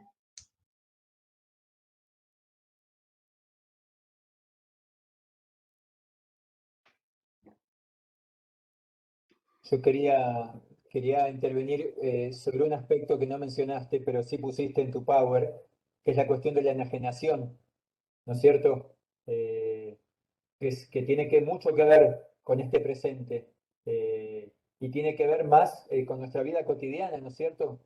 Con este mundo de pantallas en el que estamos viviendo, con esta mercantilización de las relaciones, ¿no? Que estamos viviendo cada vez más, de las relaciones humanas, con esto que Bauman llama la modernidad líquida, ¿no es cierto? Con esta licuación, ¿no? De los sentimientos y de la afectividad y de los vínculos incluso, es decir, con este proceso de enajenación al que nos está llevando cada vez más este capitalismo global. Por eso creo que una nueva epistemología, una epistemología del sur, desde los márgenes, tiene que ser pensada, y una educación que tenga que ver con esto, tiene que ser pensada desde una desenajenación. Es decir, tenemos que pensar cuántas horas diarias están nuestros niños, nuestras niñas y nuestros jóvenes frente a pantallas, ¿no es cierto? Cada vez más los niños y las niñas hablan un castellano que parece puertorriqueño, hablan de tú en vez de hablar de vos. No sé si a las compañeras y a los compañeros les pasa, pero cada vez más escucho chicos y chicas que dicen tú en vez de decir vos. Los chicos chiquitos sobre todo. Es decir, hay un nivel de enajenación cada vez más importante. ¿Mm? Y esto tiene que ver con la mercantilización incluso de los vínculos, que me parece que es parte de esta realidad que describe Lorena, ¿no? Doy la palabra a quien la quiera, ¿no? Para hacer comentarios, preguntas, porque estamos hablando del mundo contra el cual queremos luchar, ¿no es cierto? La realidad contra la cual estamos intentando crear otra epistemología, otra mirada. Silvio, Lore, por ahí sí, mientras los compas se van animando en el chat, les comento que había 2 comentarios en el chat que mientras Dale. Lore iba hablando se hicieron. Uno es con el recorrido que hiciste de la modernidad y la posmodernidad. Flavia decía, es un recorrido histórico que nos sirve para reconstruir y repensar nuestra propia historia. Después también Verónica comentaba, lamentablemente, mientras la modernidad siga viéndose desde el modo de crecimiento personal, los proyectos colectivos seguirán invisibilizados. Esos son los 2 comentarios que había en el chat. Bueno, muchas gracias por los comentarios. Y vinculado a lo que Silvio decía, pero para tomar desde un punto disciplinar otro elemento que me parece muy importante para ustedes como colegas desde sus espacios institucionales, el tema de la naturaleza, ¿no? Que fui exponiendo a lo largo del trabajo y que me parece importante también recuperarlo. No podemos seguir naturalizando el sentido de mercantilización de la naturaleza. Es muy grave, me parece, los niveles de mercantilización de naturaleza que tenemos y los niveles de apropiación de la naturaleza, ¿no? Hace poco estuve en Bariloche, por ejemplo, y me llamó la atención que una cascada estaba apropiada por un dueño, ¿no? Una persona de origen canadiense que se compró no tan solo una parte no tan solo la ribera del lago, sino la cascada también. Entonces, esas cosas que acontecen acá en nuestra provincia, ¿no? Que no tenemos que ir a otras latitudes, sino que acontecen en nuestra provincia, son importantes de empezar a pensarlas en las escuelas, ¿no? ¿Por qué sucede eso? ¿Y por qué no nos preocupa o cómo nos tenemos que preocupar en torno a eso? ¿No? ¿Qué está pasando con eso? ¿Qué pasa cuando llega el verano y estamos todos amontonados en la ribera del río o en la ribera del lago porque gran parte de las riberas fueron apropiadas? Y ni hablar del tema de la contaminación, ¿no? Que es uno de los aspectos, me parece, más importantes a trabajar y a recuperar. Bueno, invitarlos también a dar lectura a los textos que ya están en la plataforma de este módulo, y también decirles que en octubre vamos a estar en el módulo número 3, ¿sí? En el próximo encuentro, y que, como dijo Silvio, en la plataforma también pueden establecer preguntas en relación a los textos que leen y si aparecen alguna dificultad en las lecturas, o también comentarios como hicieron recién en el chat, ¿sí? Y bueno, ya que estamos... sí, dale. Respecto de los trabajos que pedimos el mes pasado, en el encuentro pasado, le vamos a dar tiempo hasta el encuentro próximo para completar ese escrito de 300 palabras, ¿sí? Porque la idea del trabajo final para este curso, ¿sí? Va a ser la reelaboración de ese primer trabajo. Entonces, les proponemos a todos que hagan este primer trabajo, ¿sí? Incorporando, si quieren, los textos de este segundo módulo, pero que escriban ese texto, ¿sí? En forma individual o en forma grupal, de hasta 5 personas. ¿Para qué? Para que después puedan revisar ese material a la luz de lo que vamos viendo en los distintos encuentros. Es decir, la evaluación final del curso, el trabajo final de acreditación del curso, va a ser justamente la reelaboración de este primer trabajo. Por eso es muy importante que todos y cada uno de ustedes hagan ese escrito, ¿sí? Es decir, puedan reelaborar los materiales que estamos viendo, ¿sí? Tanto los materiales del primer encuentro como los del segundo encuentro. No sé si hay alguna duda al respecto. También, Silvio y Lore, comentarle a los compañeros, a las compañeras que está la grabación también por ahí, si se perdieron algo, si hay alguna parte que quieren retomar. Nosotros, cuando termina esto, esperamos, el Cisco tarda un rato en dejar la grabación lista, después la retomamos, la editamos un poquito y la pasamos al canal de YouTube de la UNTER Central, así que seguramente el lunes o el martes a más tardar va a estar la grabación ya disponible, como está la de la primera, del primer encuentro. Así que si la quieren retomar o alguien se tuvo que retirar o se le cortó internet, pueden retomar desde la grabación de esta clase también. Bueno, compañeros, a verlo. Bien. Perfecto. ¿Alguien Bárbaro. quiere decir, compañeros? Me encantaría escucharlos y escucharlas. Insisto que el silencio me asusta.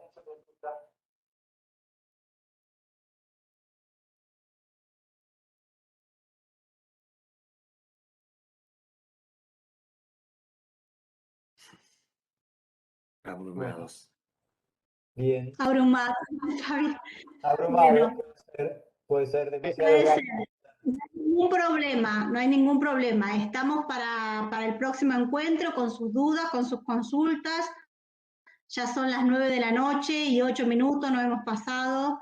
Así que me parece, Silvio, que por ahí vamos cerrando y en todo caso, si existen consultas, el próximo encuentro iniciamos como lo iniciamos a partir de sus consultas.